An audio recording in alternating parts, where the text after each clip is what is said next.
기도는 8장에 보면 대전환을 이루게 됩니다. 이 8장 우리가 읽지 않았었던 부분 22절에 보면 그때 이스라엘 사람들이 기드온에게 이르되 당신이 우리를 미디안의 손에서 구원하셨으니 당신과 당신의 아들과 당신의 손자가 우리를 다스리소서 하는지라 라고 되어 있습니다. 그때라고 번역되어 있는 것을 표준세번역에서는 그 뒤에 라고 이렇게 이야기하고 있습니다. 14절에 있는 숫곳 사람들, 그 다음에 17절에 있는 분엘 망대를, 그러니까 자신들의 동족들까지도 해치면서 들과시와 찔레로 아주 심하게 진멸하다시피 하면서 세바와 살문나를 죽인 이후에 온 이스라엘 사람들이 기드온에 나와서 왕이 되달라고 이야기를 하는 장면이 나오게 됩니다. 사사라는 말은 사사기에서 사사라는 말이 들어가 있는 부분이 있는데 그것은 하나님을 지칭하는 말에 사용됐습니다. 우리 번역에서는 재판하시는 하나님 이렇게 표현되어 있지만 원어로는 사사 하나님 이렇게 표현되어 있는 겁니다. 그러니까 이곳에서 사사라고 사사기에서 끊임없이 기록하고 있는 것은 진정한 다스림의 주체는 하나님이라는 것을 알려주시고 이들에게 구원자라는 이름으로써 그들에게 나타나는 것은 하나님의 대리권을 정권을 위임받아서 그들을 하나님께 이끄는 자들이었습니다. 드디어 사사의 단계에서 왕으로 넘어가는 단계로 이어지고 있는 장면이 나오게 되는 겁니다. 사람들이 이 기드온에게 이렇게 이야기합니다. 당신과 당신의 아들과 당신의 손자가 우리를 다스리소서라고 이야기합니다. 왕에게 칭하는 말이기도 합니다.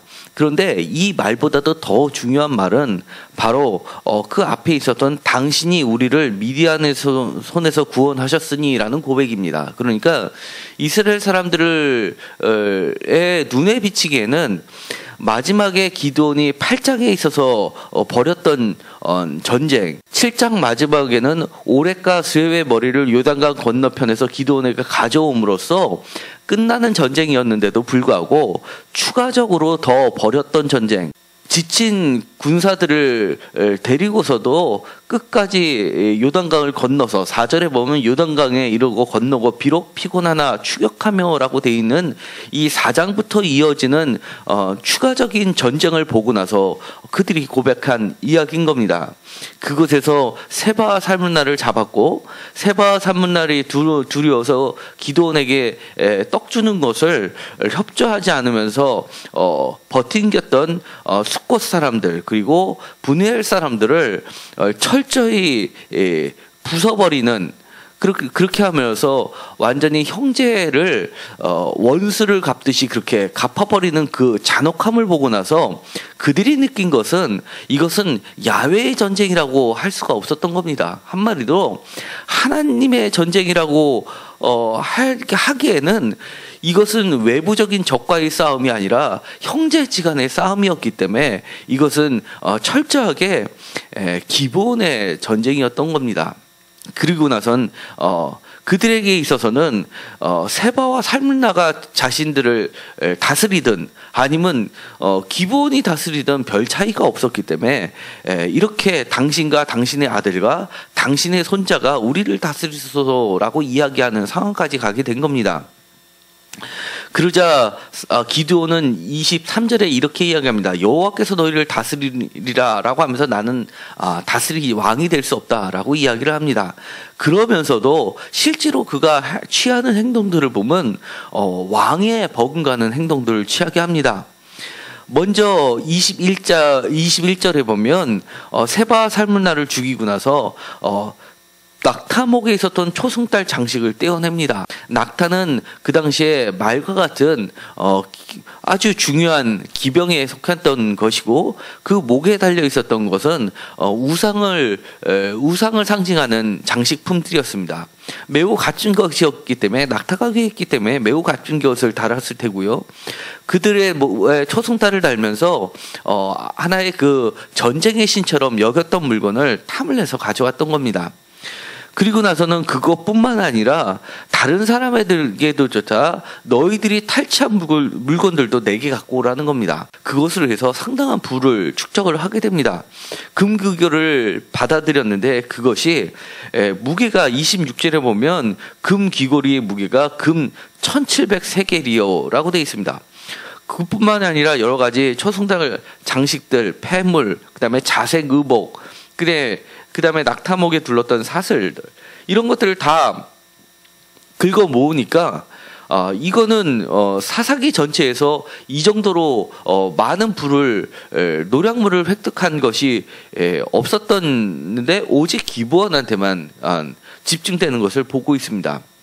그리고 나서 만든 것은 오브라의 아주 이스라엘 사람들의 올무가 되게 하는 에봇이라는 우상을 만들게 됩니다. 사실 에봇은 제사장이 입었던 신령한 옷인데도 불구하고 겉으로는 마치 하나님을 잘 섬기는 것처럼 모양새는 꾸며놓고 실제로는 그것을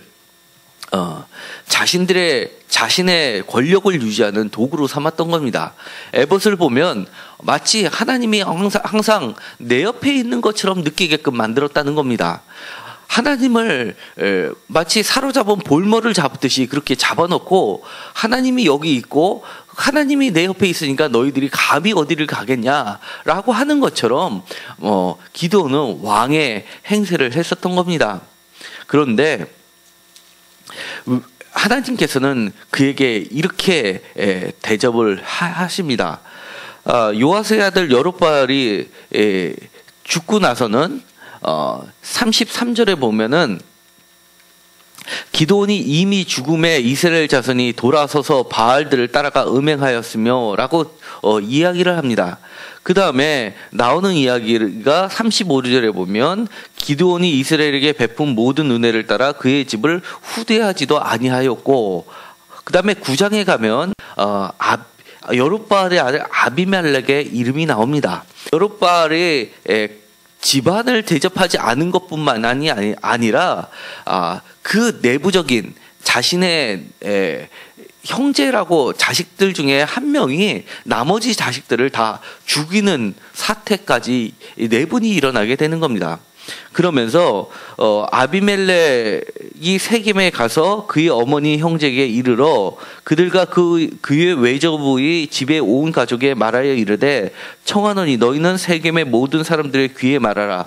여룹바알의 아들 70명이 다 너희를 다스림과 한 사람이 너희를 다스림이 어느 것이 너희에게 나으냐. 또 나는 너희의 골육임을 기억하라 라고 이야기를 합니다. 아비멜렉의 어머니는 세겜 출신으로서 여러 부인 중에 한 명이었는데 사실은 부인 축에도 듣지 못하는 첩의 자식처럼 취급을 받았던 겁니다. 그런데 이 자가 아버지의 아들들, 그러니까 자신의 형제들인 70명을 다 죽이기 위한 명분을 쌓는 겁니다.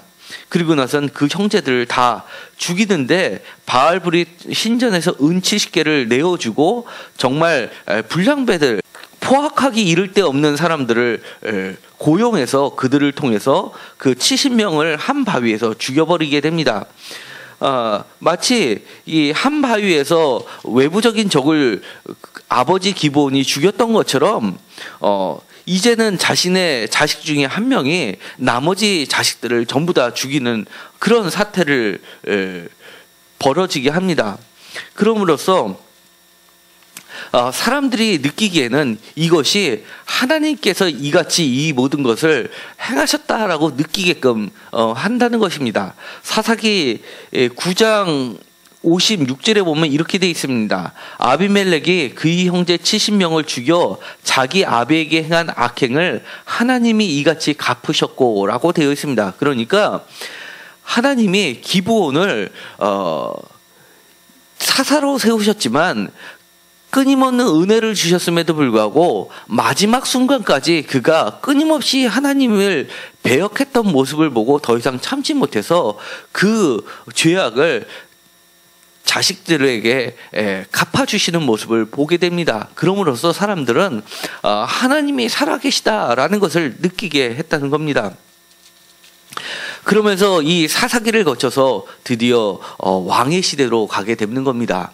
어떻게 보면 이 사사기는 왕정 시대에 대한 비판일 수도 있고, 그 다음에 진정한 왕은 하나님이다라는 것을 드러내는 것이기도 합니다. 일부 사사기 맨 뒤에 있는 미가의 사건을 통해서 드러내는 것은 오히려 다윗 시대 때 베냐민 지파와 유다 지파의 갈등을 소개하면서 누가 더 나은 왕이냐를 드러내기 위해서 베냐민 지파 출신의 사울 왕보다는 유다 지파 출신의 다윗 왕이 진정한 왕이다를 드러내기 위해서 맨 뒷부분에 미가의 이야기를 집어넣었다고 하는 학자들의 견해도 상당히 지지를 받고 있습니다.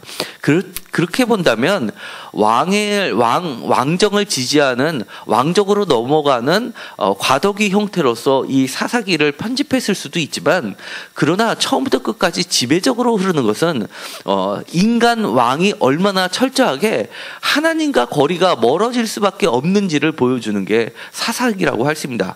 그 대표적인 첫 주자가 바로 기드온이라는 것입니다. 왜 이렇게 기드온이 변질될 수밖에 없었나를 돌이켜 우리는 짚어볼 필요가 있습니다. 왜냐하면 처음부터가 사실은 기드온은 마음이 다른 데 가 있었던 겁니다. 우리가 다시 한번 기드온을 살펴보도록 하겠습니다. 사사기 중에서 가장 꽃 중의 꽃은 드보라라고 이야기했습니다. 그리고 4장과 5장의 드보라 이야기가 건너가서 5번째 사상 기드온의 이야기가 넘어갈 때, 기드온은 바로 이 이방 신들을 섬기는 모습을 그대로 간직하게 됩니다. 그런데도 불구하고 하나님께서는 14절에 보면 기드온을 불러서 이렇게 이야기합니다. 6장 14절에 이렇게 되어 있습니다. 여호와께서 그를 향하여 이르시되 너는 가서 너의 힘으로 이스라엘을 미디안의 손에서 구원하라. 내가 너를 보낸 것이 아니냐 하시니라 라고 되어 있습니다. 그러니까 이 내가 너를 보낸 것이 아니냐라는 이 문구는 마치 하나님께서 모세에게 하셨던 말씀을 기억나게 하기도 하고, 또 하나님이 여호수아에게 하셨던 말씀을 기억나게 하기도 하는 말입니다. 그런데 여기에 보면 너의 힘으로라고 되어 있습니다. 이것을 잘못 읽으면 마치 기드온의 힘으로 이스라엘 사람들을 구원하라, 그것도 미디안의 손에서라는 뜻으로 이해될 수도 있습니다. 그러나 표준 세번역에 보면 이렇게 번역을 하고 있습니다. 너에게 있는 그 힘을 가지고 가서 이스라엘을 미디안의 손에서 구하여라 라고 되어 있습니다. 그러니까 개혁 개정에서는 너의 힘으로 이렇게 되어 있는 것을 표준 세번역에서는 너에게 있는 그 힘을 이렇게 되어 있습니다. 그러니까 커다란 차이점은 뭐냐면 그라는 정관사가 붙어 있다는 겁니다. 히브리 원어를 보더라도 원문에도 정관사가 붙어 있습니다. 그러니까 이 그 힘이라는 것은 기드온의 힘을 이야기하는 게 아니라 기브온에게 하나님께서 함께 하셨던 하나님의 힘을 이야기하는 겁니다. 그것이 34절에 나와 있는데요. 여호와의 영이 기드온에게 임하시니 기드온이 나팔을 불매 아비에셀이 그의 뒤를 따라 부름을 받았느니라 라고 되어 있습니다. 이 그 힘이라는 것은 여호와의 영의 함께함으로 생겨나는 하나님의 권능을 이야기를 하는 겁니다. 그런데도 불구하고 끊임없이 이 기드온은 마치 승승장구하는 자신의 모습을 보고 그것이 나의 힘으로 착각했던 겁니다. 그렇게 해서 사실은 36절부터는 끊임없이 하나님을 양털로 시험을 하고, 그 다음에 또 믿지 못하니까 하나님께서 남자 선지자를 보내주셔서 말씀을 해주십니다.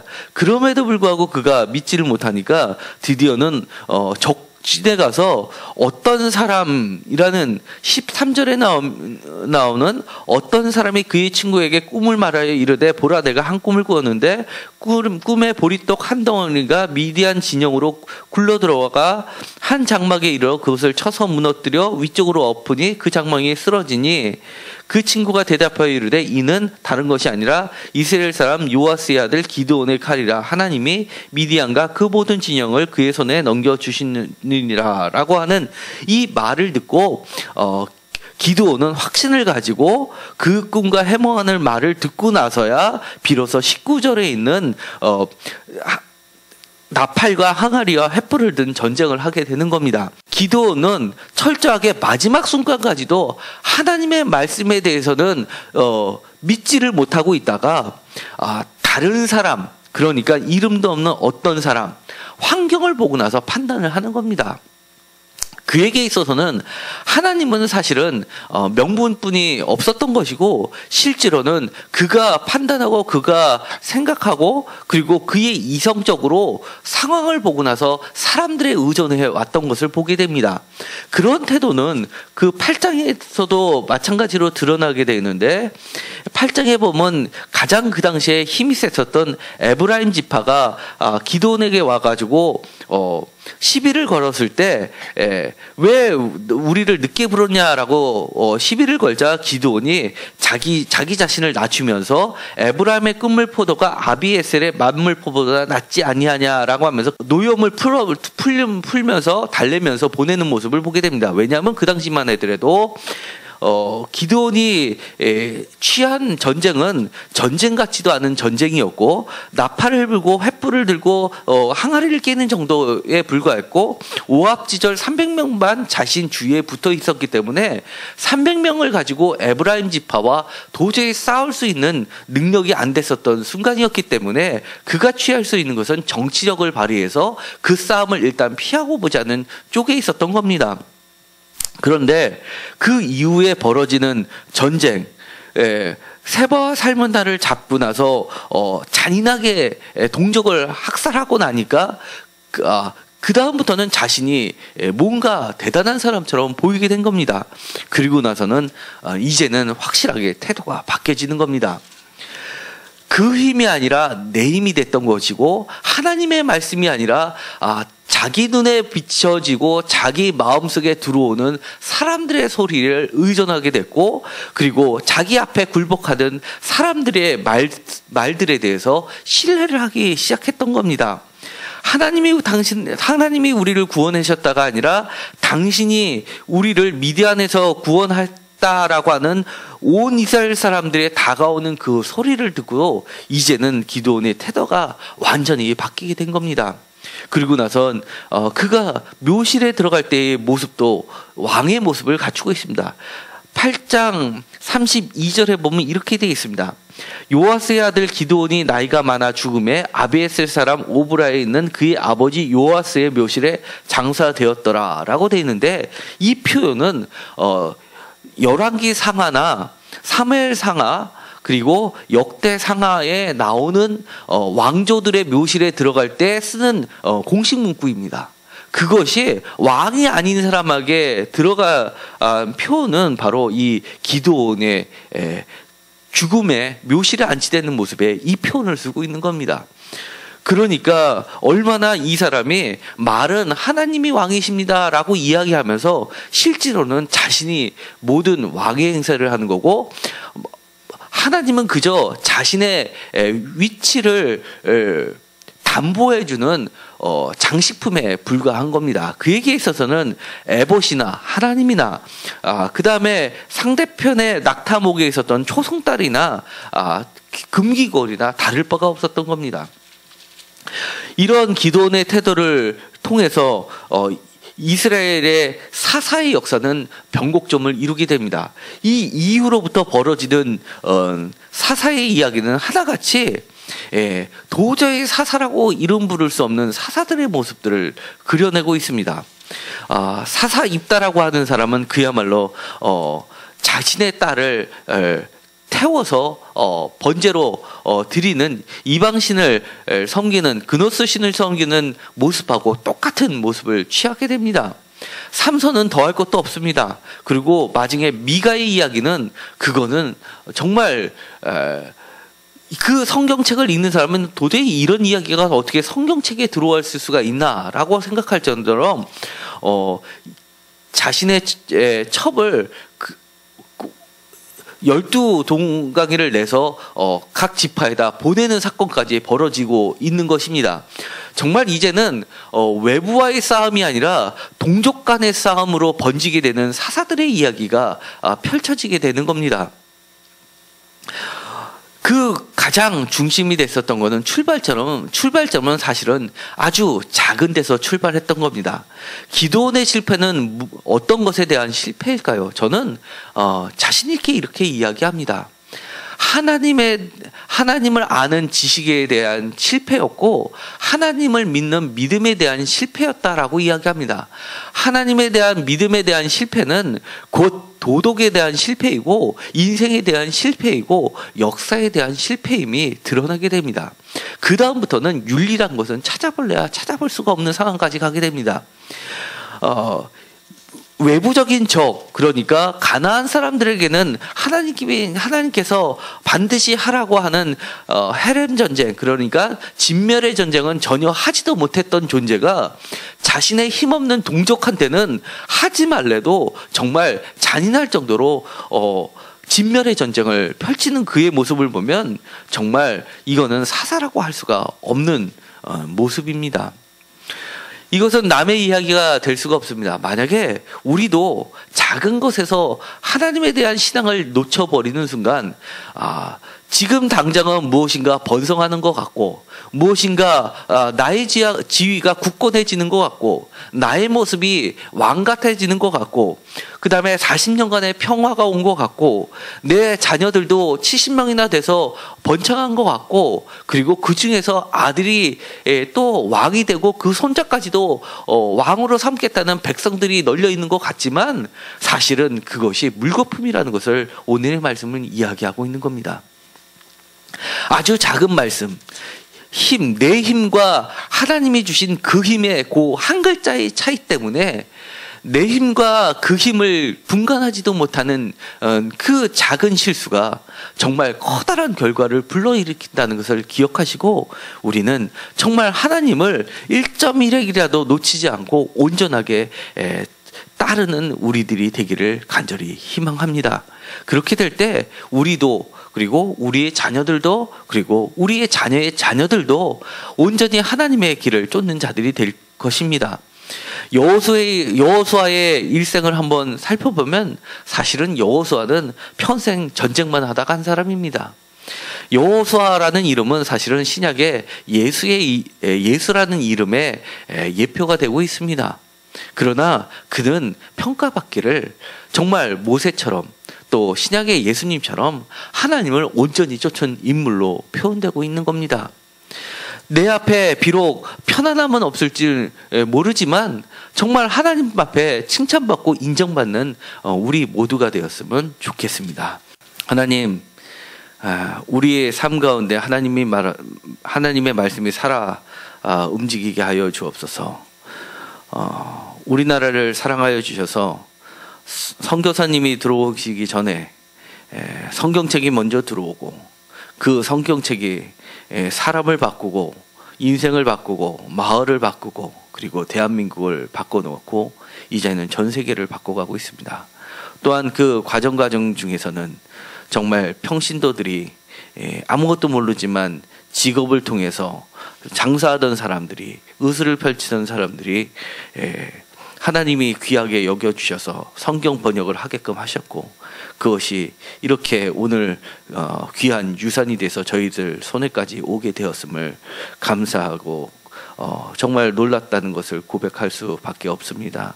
하나님, 우리들에게도 하나님의 말씀이 늘 역사하여 주어서 우리들이 만나는 사람들마다 또 우리의 가정들마다 놀라운 역사들이 더욱 넘쳐 흐르게 하여 주옵소서. 오늘 읽었었던 하나님의 그 귀한 말씀 한 글자, 그 힘과 내 힘을 구분하지 못함으로써 타락의 길로 갔던 기도원을 따라가지 않게 하여 주시옵시고 하나님의 말씀을 1.1핵도 귀하게 여기고 온전히 쫓아가는 우리 모두가 되게 하여 주옵소서. 예수님의 이름으로 기도드렸습니다. 아멘.